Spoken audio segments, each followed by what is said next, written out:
그렇죠. 또한 자애로운 마음을 일방, 동서남북에서, 동서남북 사방이죠. 동서남북 사방에서 1방에 가득 채우고 2방, 3방, 동서남북에 가득 채우고 다시 동서남북을 또 나누면 뭐가 돼요? 8방이 되고 8방에서 상하를까지 합치면 뭐가 돼요? 그렇죠. 시방이 되죠. 시방. 자, 시방에까지 두루 채워서 헤아릴 수 없고 한정할 수도 없다 라고 나오죠. 항정할 수도 없고 무게를 달아 헤아릴 수도 없을 정도의 이와 같은 자애로운 마음으로 그냥 내 자비심을 가득가득 채워서 일체를 두루 덮어 그들로 하여금 안온함을 얻게 한다라고 나오죠. 이게 무슨 얘기냐면, 여러분, 생각에는 에너지가 담겨져 있다? 그렇습니다. 이제 우리 물리학에서 뭐 무슨 그런 데서도 양자 이론 뭐 이런 데서도 생각에 에너지가 있다는 걸 과학적으로 증명하고 있죠. 생각에는 진동이 있답니다. 생각에는 강력한 에너지가 담겨져 있대요. 그래서 뇌신경에다가 칩을 인식하는 것만으로도 앞으로는 그냥 생각만으로 TV 리모컨을 대신 대체할 수 있다, 이런 그런 실험 결과 발표까지 있지 않습니까? 이와 같이 생각에는 에너지가 있는데 어떤 생각을 가득 채운다는 거예요. 그렇죠. 사랑, 자심이라고 했는데, 자심은 사랑의 마음이 자심입니다. 사랑의 마음. 그 다음 페이지 펼쳐보면 불쌍히 여기는 마음, 이거는 비심, 연민심, 동정심, 맞습니까? 동정의 마음, 연민의 마음, 그게 비심입니다. 남이 잘 되는 걸 기뻐하는 마음, 중생들이 잘 되는 것을 기뻐하는 마음이 바로 희심입니다. 뭐라고요? 희심이다. 희심. 그리고 다른 중생을 보호하려는 그 마음을 뭐라고 한다? 호심이라고 합니다. 이와 같이 사랑하는 마음, 애틋하게 여기는 마음, 기뻐하는 마음, 그리고 보호하는 이 마음, 이와 같은 선업의 마음을 가득가득 일으키면 그것이 에너지가 된다고 합니다. 그 에너지가 이 시간과 이 공간에 그대로 그 에너지의 파장이 펼쳐지게 된대요. 자, 그러면 부처님이 자비로운 마음을 일으키시면 어디까지 퍼지게 될까요? 1만 우주를 진동시킨답니다. 몇만 우주? 1만 우주. 우리 지구가, 이 지구를 싸고 있는 게 무슨 개라고 불러요? 태양계. 태양계를 싸고 있는 걸 뭐라고 불러요? 은하계라고 하잖아요. 이런 은하계, 이런 우주가 몇만 개, 1만 개의 우주에 그 자비의 에너지가 진동을 일으킨대요.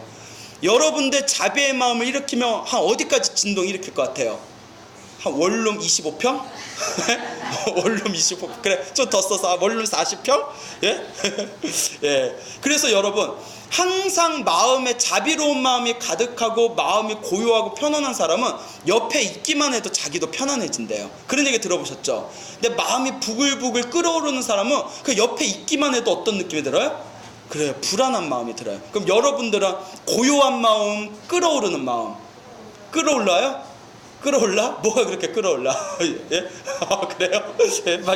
예? 자, 그래요. 그 끌어오르는 열정을 불법으로 회양하시길 바랍니다. 알겠죠? 예.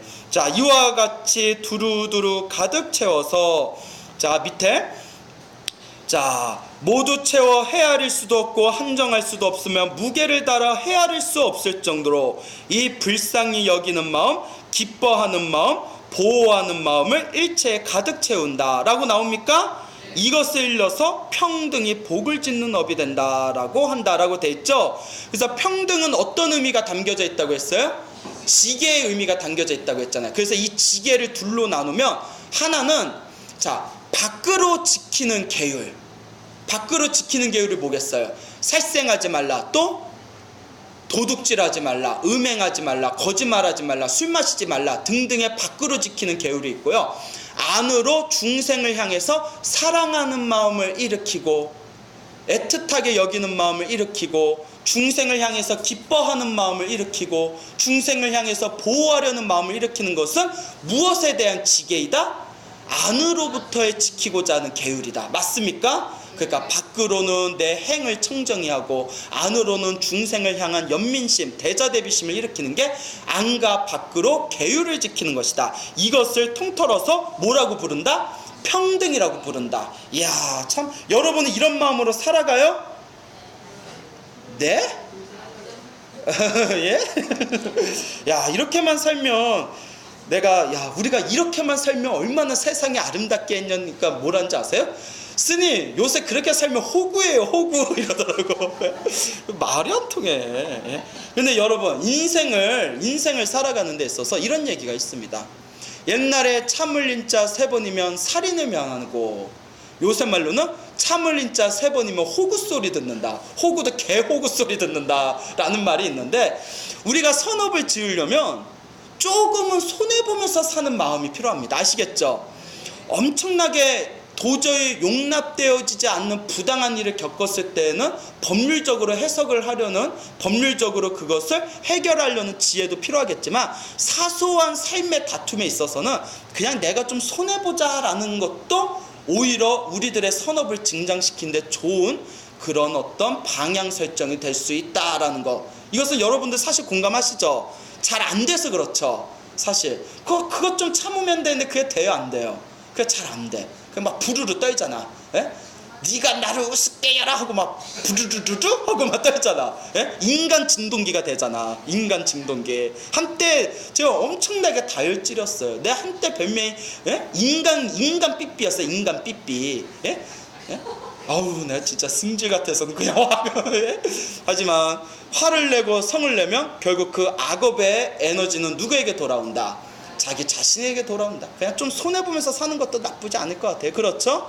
그래서 저도 가급적이면, 되도록이면 큰 소리 안 내고, 이제 스님이니까 이렇게 좀 손해보려는 마음으로 살렸는데, 세상이 날 그렇게 둬요, 안 둬요?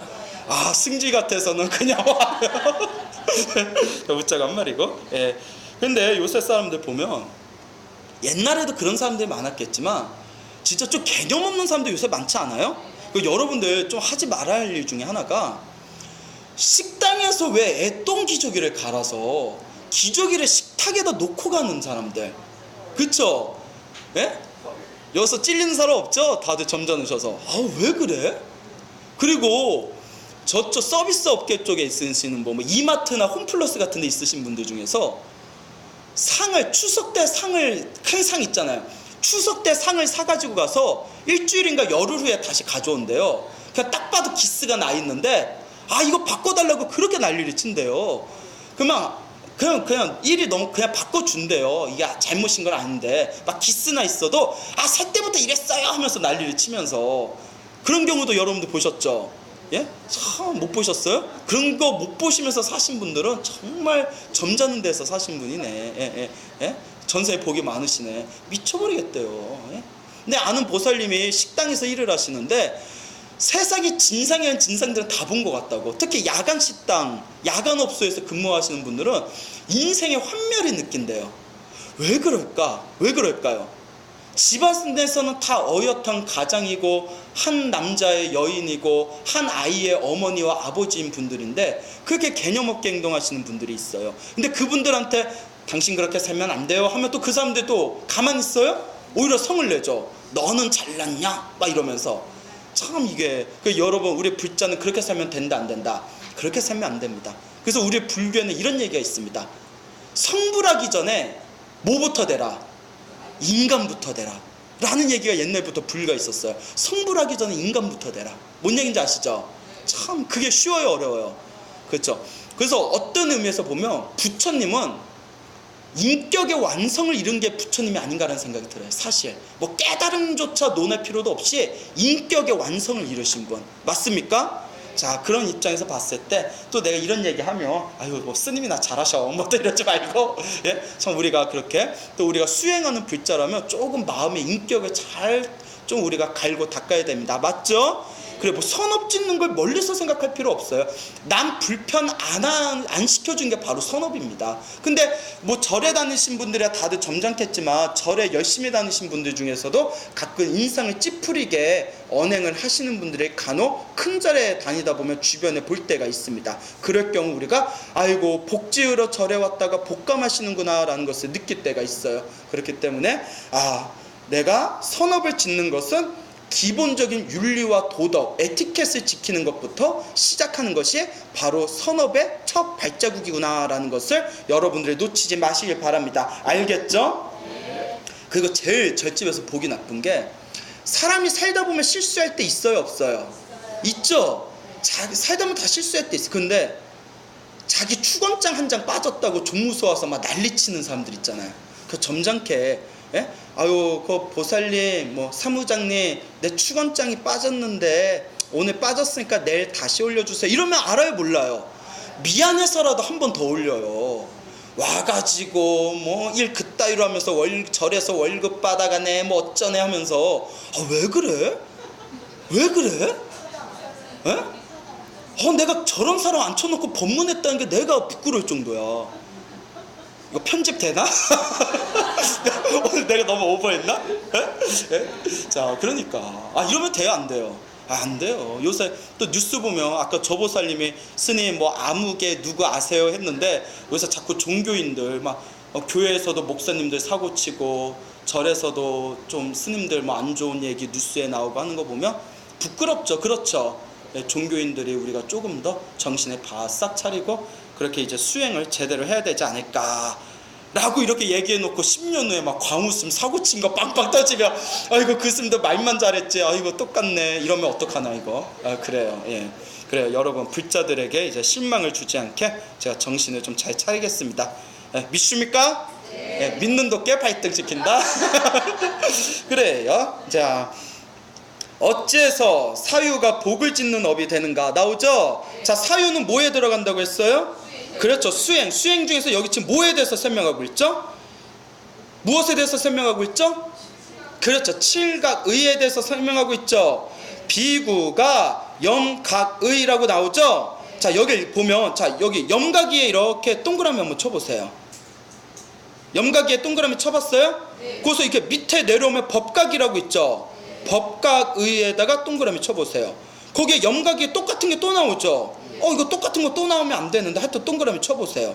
의각이 옆에 나오죠. 동그라미. 정각이 동그라미. 호각이 동그라미. 다 쳤어요? 모두 몇 개요?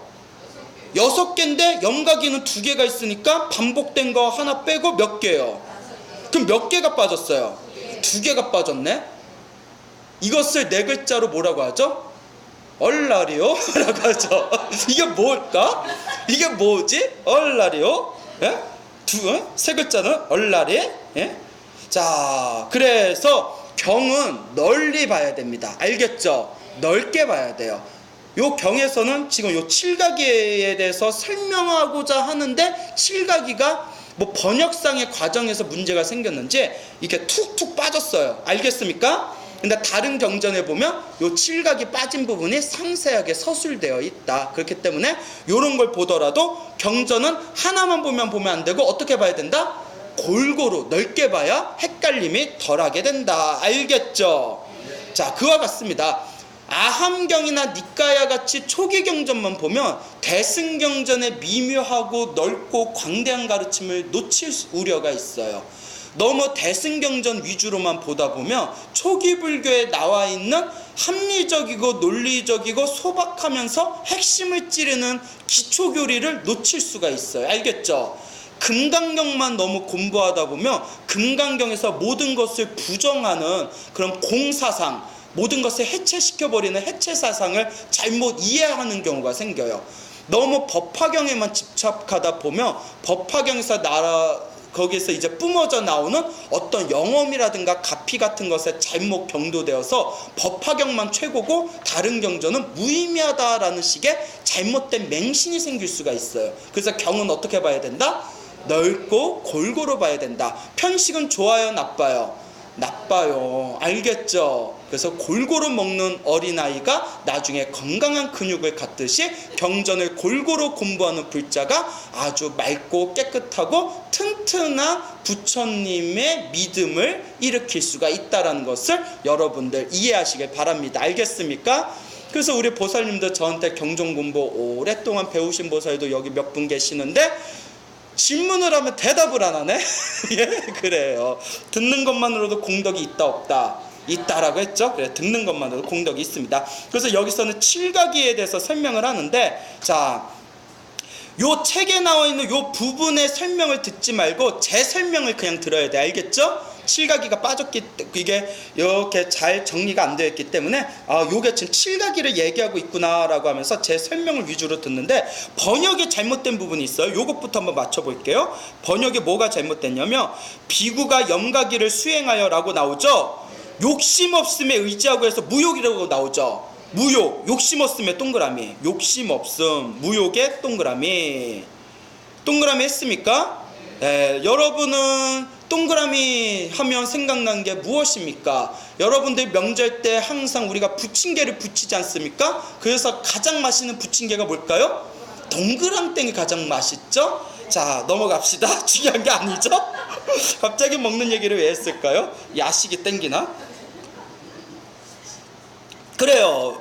욕심 없음, 탐욕에 의지하고, 여기 동그라미 욕심 없음, 관찰함이 없음에 의지하며, 동그라미 보세요. 관찰함이 없음에 의지하며, 요렇게 해석하면 안 돼요. 근데 동그라미 관찰함이 없음에 의지하며, 요게 원문으로 무관이라고 돼 있어요. 없을 무자에 볼관자, 없을 무자에 무슨 관자? 볼관자. 관세음보살 할 때 관, 보다, 볼관. 요 정도 한문은 다 아시죠? 좀 이따 한번 볼 거예요.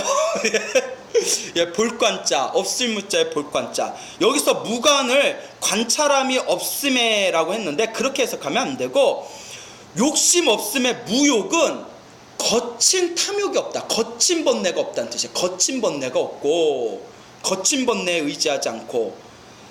무관, 관찰함이 없음의 의지라고 잘못 번역된 무관은 거친 번뇌가 아니라 무슨 번뇌의 뜻일까요? 그렇죠, 미세한 번뇌. 그러니까 거친 번뇌 무욕, 미세한 번뇌 무관. 무관은 미세한 번뇌를 뜻하는 겁니다. 미세한 번뇌.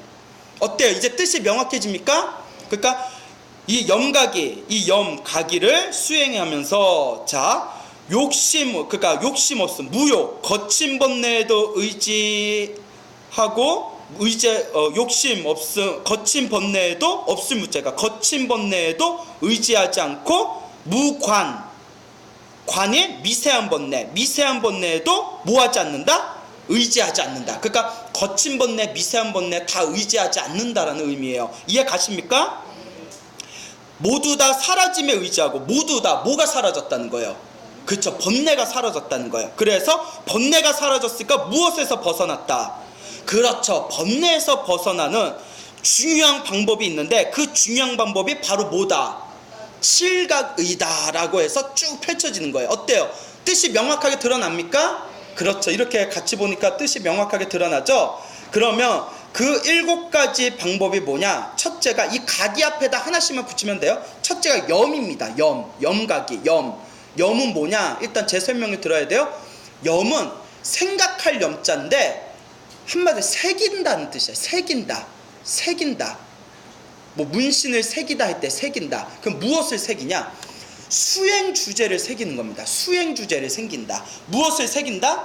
수행 주제. 여러분들이 만약에 연구를 하시는 분들은 나무 아미타불이라는 수행 주제가 있죠. 맞습니까? 관세음보살 기도하시는 분은 관세음보살, 신묘장구다라니, 금강경, 이러한 수행의 주제, 윗바사나에서 말하는 신수, 신법, 몸, 느낌, 마음, 법, 신수신법, 이와 같은 자신만의 수행 주제를 새겨가는 것을 뭐라고 부른다? 염이라고 부릅니다. 염가기. 이해 가세요? 예, 그 수행 주제를 새기다 보면 무엇이 옳은 법이고 무엇이 삿된 법인지를 판단하게 됩니다. 무엇이 옳은 법인가, 무엇이 삿된 법인가를 판단한 것을 우리가 무슨 각이라고 한다? 그렇죠, 법각이라고 부릅니다. 법각이. 알겠죠? 법을 판단한다는 거예요. 법을 판단한다. 자, 이와 같이 옳은 법과 삿된 법을 판단해서 오로지 옳은 법을 열심히 닦아나가는 이것을 무슨 각이라고 부른다? 정진각이. 정진. 여기 책에 빠졌어요. 그래서 제 설명을 들으라는 얘기예요. 책에 있는 걸 보지 마시고 제 설명을 들으세요. 책에 막 2-3개나 빠졌으니까 2개나 빠지고 하니까 무슨 각이다? 정진각이. 아, 이게 옳은 법이고 이게 삿된 법이구나 판단한 것을 법각이. 그리고 삿된 법을 버리고 옳은 법을 쭉 밀고 가는 것을 정진각이. 맞습니까? 정진을 열심히 하면 내면에서 강력한 환희심, 강력한 기쁨이 샘솟아오릅니다. 여러분 불교 공부하거나 수행하거나 기도하면서 막 기쁨이 막 온몸에 전율처럼 찌릿찌릿한 적 있어요, 없어요? 있어요? 거기까지 갔단 말이야? 자, 잠깐? 그래, 잠깐이라도 대견하다. 예, 그래요. 자, 이와 같이 수행을, 정진을 열심히 하면서 내면에서 우러러 나오는 환희심, 기쁨을 희각이라고 부릅니다. 기쁠 희자, 희각이, 희야, 내 눈을 바라봐. 이거 아시죠? 왜 웃어? 그 희각이 헷갈릴까봐 말해준 거 아니에요. 비웃고 난리야. 그래, 희각이 맞습니까? 그렇죠. 야, 어느 스님이 이렇게 단어 잘못 적을까봐 노래 가사까지 가져와. 자, 희각이. 그 다음에 이 의자가 무슨 의자다? 의자가 의심 말고 다른 의자가 또 뜻이 있어요. 부드러울 의자예요. 부드럽다. 부드럽다라는 뜻이 있습니다. 자, 이와 같이 마음에서 기쁨이 샘솟아 오르며 몸과 마음이 가볍고 상쾌해지는 경지가 열려요. 그러니까 기도하다 보면 몸이 가볍고 마음이 상쾌한 경지, 이것을 무슨 각이라고 부른다? 의각이라고 부릅니다. 예? 부드러워진다. 몸과 마음이 부드러워진다. 의각이. 예? 그래서 여러분 불교 수행하시는 분이요, 여러분 주변에서 보면 이거 좀 중요한 내용입니다. 불교 공부하면 막 뭔가 막 뻣뻣하고 딱딱한 사람들 있죠. 뭐가 막 경직되어 있는, 의식이, 생각이 경직되어 있는 사람들 보신 적 있죠? 불교 공부 잘못하는 거예요. 불교 공부가 깊어지면 몸과 마음이 유연해져요. 동감하시죠? 경전에 나와요. 부처님이 엄청 딱딱하신 분을 알고 있는데 소박한 부처님의 그 모습들을 보면 굉장히 인간적이십니다. 예? 부드러워집니다, 사람이. 아시겠습니까? 자, 그래서 몸과 마음이 가볍고 상쾌해지는 경지, 그 의각이고요. 자, 의각이 몸과 마음이 상쾌해짐이 깊어지며 고요함, 깊은 고요함에 들어가게 됩니다. 그 깊은 고요함에 들어가는 것을 무슨 각이라고 부른다?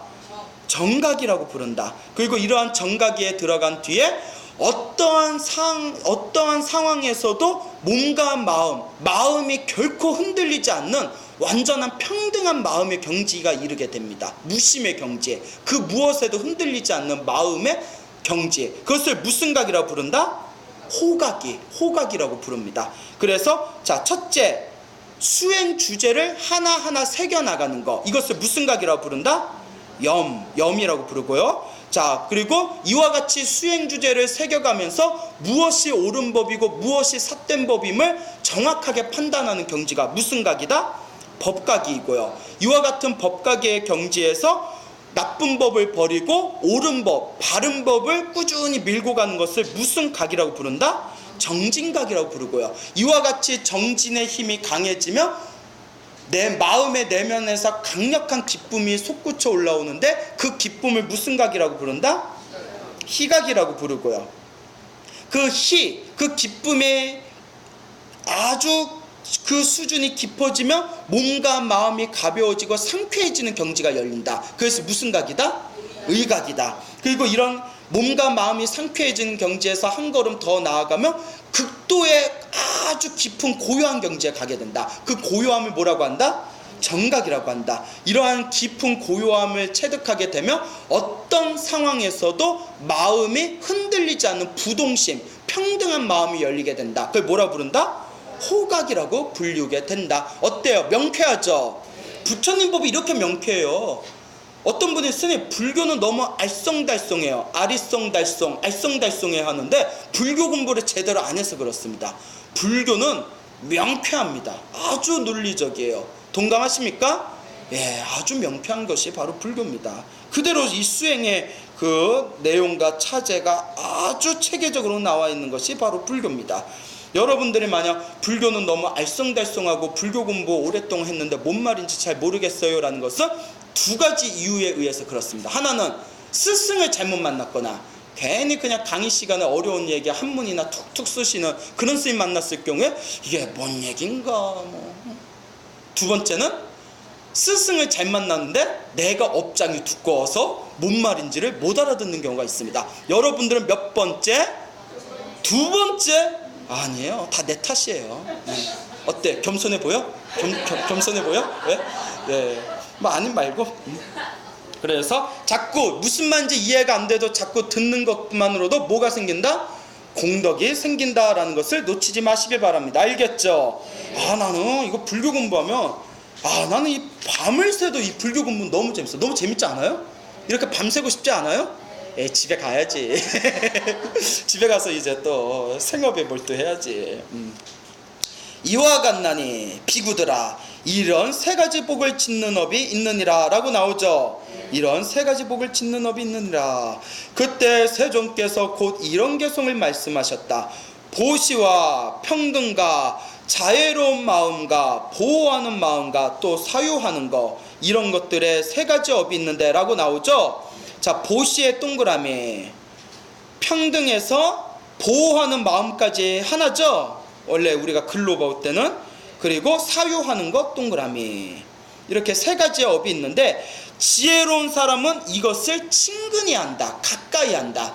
여러분, 제가 불자분들한테 불자 여러분 기도하세요, 공부하세요, 수행하세요, 매일 하루에 30분만이라도 자신만의 기도를 좀 하십시오 하면 시간이 없대요.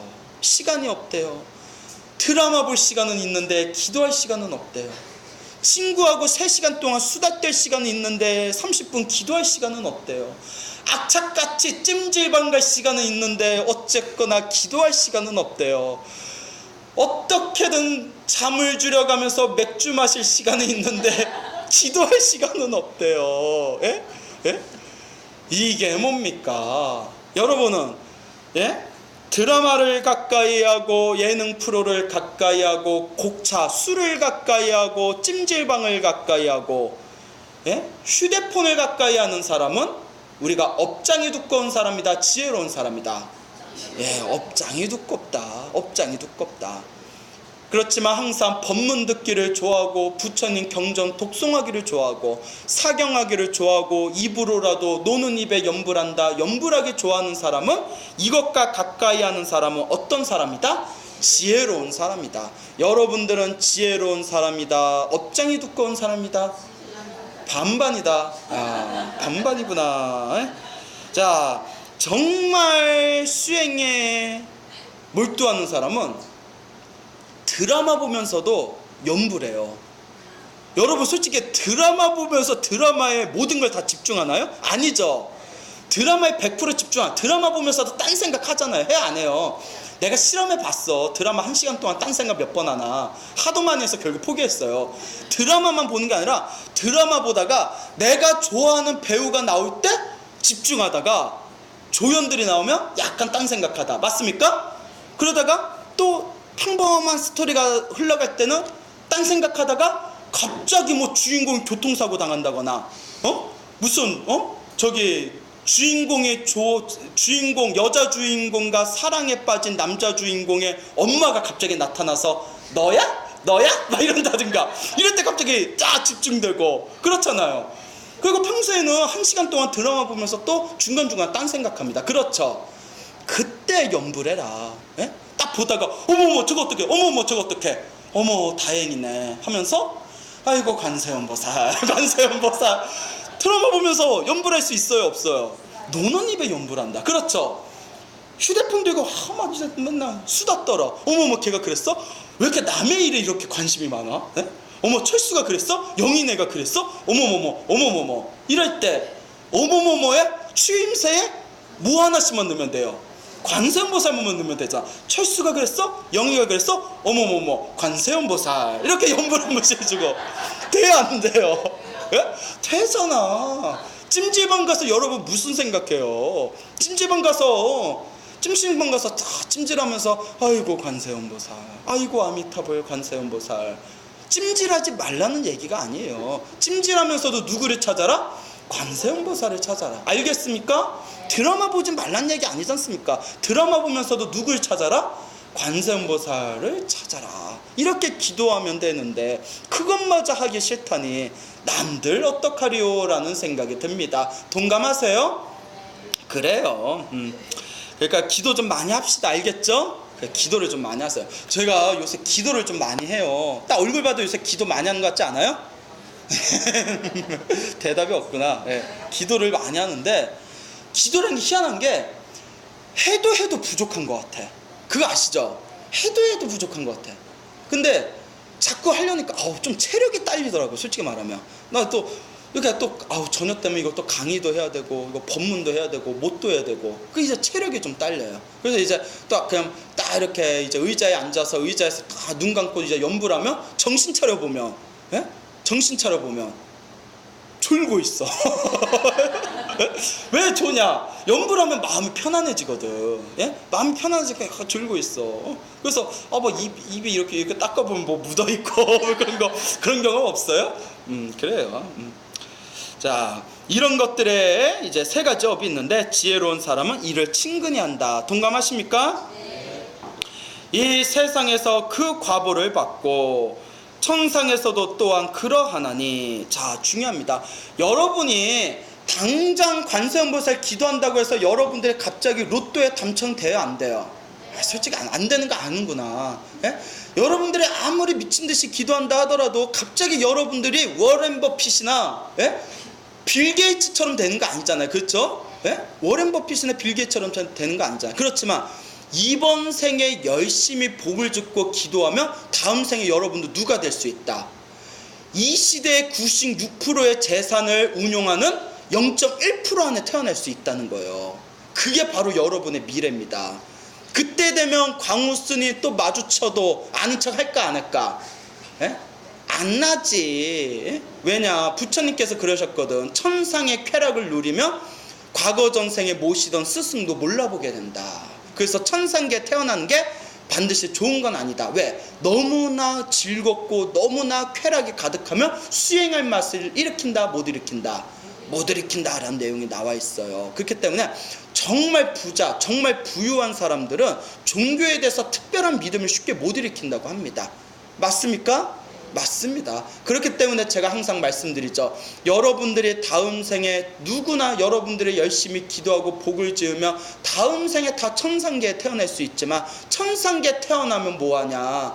어차피 복이다 하면 또 똑 떨어져야 되는데, 그렇기 때문에 여러분들이 꼭 가야 할 단 하나의 길이 있다면 이번 생에 깔끔하게 수행 열심히 해서 윤회를 벗어나든가. 근데 여러분 이번 생에 윤회 벗어날 수 있을 것 같아요? 내가 봐도 안 돼. 지금 우리 말법 시대 중세가 안 돼. 뭐 앉아서 뭐 요새 윗바사나 하고 화두선하고 하는데 그래 열심히 해서 보기는 좋다. 예. 이 말법 시대 경전에 나오죠. 요 말법 시대에는 선정 혼자 자력의 힘으로는 윤회에서 벗어나기가 힘들답니다. 경전에 나와요. 대승경전에. 이 말법 시대 중생이 윤회에서 벗어날 수 있는 유일한 가장 쉬운 길은 하나밖에 없대요. 그게 뭘까요? 극락세계에 태어나는 거. 불국토, 부처님이 계신 불국토 극락세계에 태어나는 게 지금 이 말법 시대 가장 안전한 수행법이다라는 것이 대승경전, 대집경 같은 곳에 나옵니다. 알겠죠? 윗바사나가 되게 훌륭한 수행법이에요. 저도 윗바사나 되게 좋아합니다. 저는 또 중간중간에 이렇게 아나빠나사띠라고 해가지고 호흡 알아차림도 좀 하고 하는데 윗바사나가 굉장히 훌륭한 수행법이지만 사실 남방에서도 윗바사나 수행으로 지금 아라한 되신 분이 자기네들도 없다라는 얘기가 있어요. 숨어 계신 분들 중에 있지는 모르겠지만 드러나신 분 중에서는 없는 것 같대요. 내가 윗바사나 하느라고 미얀마 왔다 갔다 한 도반한테 물어봤어요. 야, 미얀마에 혹시 윗바사나 아라한 스님 계시냐? 계시면 내가 공양 좀 올리게. 아라한테 올리는 공양이 엄청나지 않습니까? 아니 없어. 숨어 계시는 줄 모르겠는데 드러나신 사야도 중에서는 뭐 아라한이라고 스스로 이렇게 뭐 그렇게 알려지신 분이 없어 이러시더라고요. 그리고 뭐 간화선이 훌륭한 수행법이에요. 화두선이 옛날에 1초직임 열애지 최상승 선법이라고 해서 훌륭한 수행법이지만 제가 알기로는 요 근래 화두선으로 확철대왕 스님이 없다라는 얘기가 있어요. 제가 감히 그런 얘기를 하면 제가 이제 어른 스님들한테 혼나고 제가 그런 얘기 할 수 없고 누가 얘기를 하셨냐? 성철스님이 그런 얘기 하셨어요. 성철스님 아시죠? 어때요? 성철스님이 그런 얘기 하셨다니까 조금 눈이 조금 떠지시네? 네? 내가 이런 얘기 했다면 아이고 광우스님 자기나 좀 잘하지 뭐 이럴 텐데 성철스님이 한국불교 간화선의 태산북도와 같은 분이세요. 성철 스님조차도 선문정로라는 아주 어려운 그 간화선에 대한 책이 있습니다. 성철 스님 뭐라고 하셨냐면, 내가 선문정로라는 책이랑 한국불교의 법맥이라는 이 책 두 개로 내가 밥값했다, 이런 말씀을 하셨다는 얘기가 있어요. 선문정로라는 책을 제가 20대 때 항상 품에다 안고 다녔어요. 선문정로라는 책을.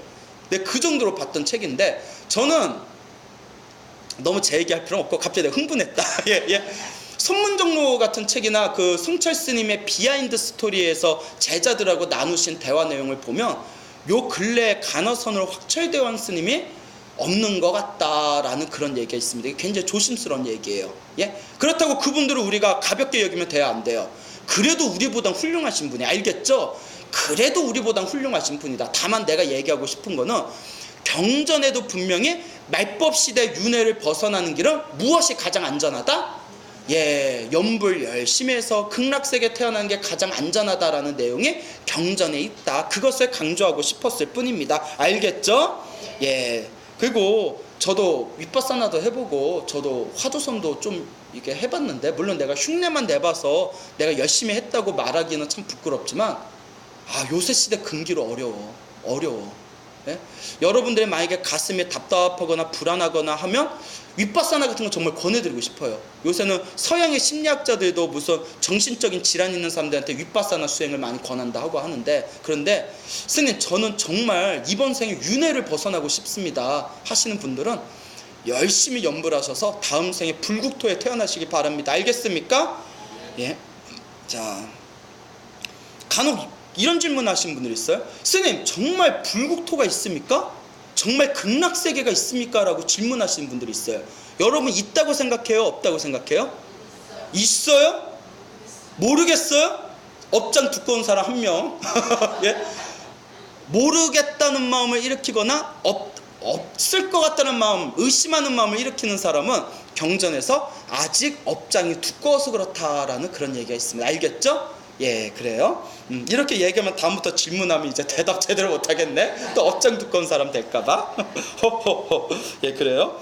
자, 그런데 이번 생에 기도해서 당장 효과를 못 받는 듯한 느낌이 들 수도 있지만, 이미 우리는 기도하는 순간, 그 순간에 이미 과보를 받아요. 결과를. 어떤 과보냐?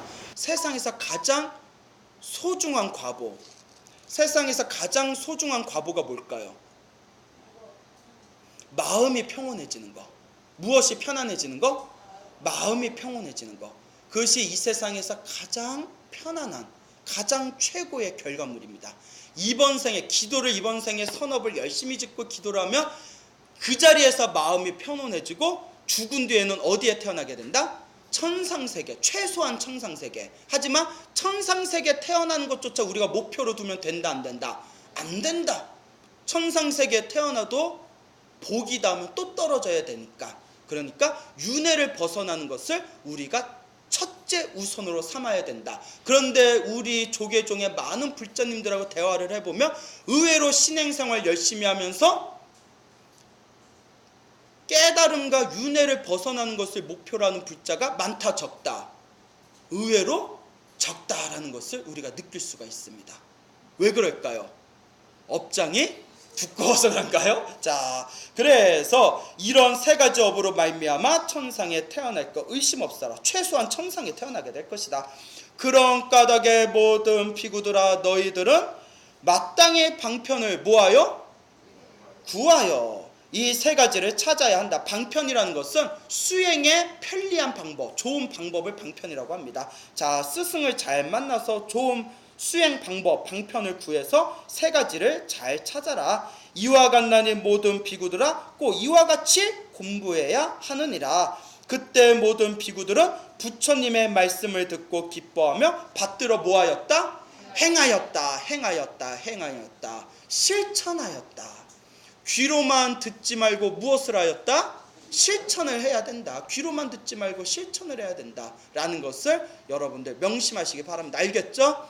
이번 생에 불법 쓴 삼보를 만났으니 이 얼마나 기쁜 일입니까? 그러니까 여러분들 이 말법시대, 이 진흙 같은 말법시대 여러분들 마음을 잘 다스리셔서 복과 선업과 기도 열심히 지어나가셔서 이 진흙 같은 이 사바세계에서 찬란한 불법의 연꽃을 꽃 피우시길 바랍니다. 알겠죠? 자, 오늘 여기서 마치겠습니다.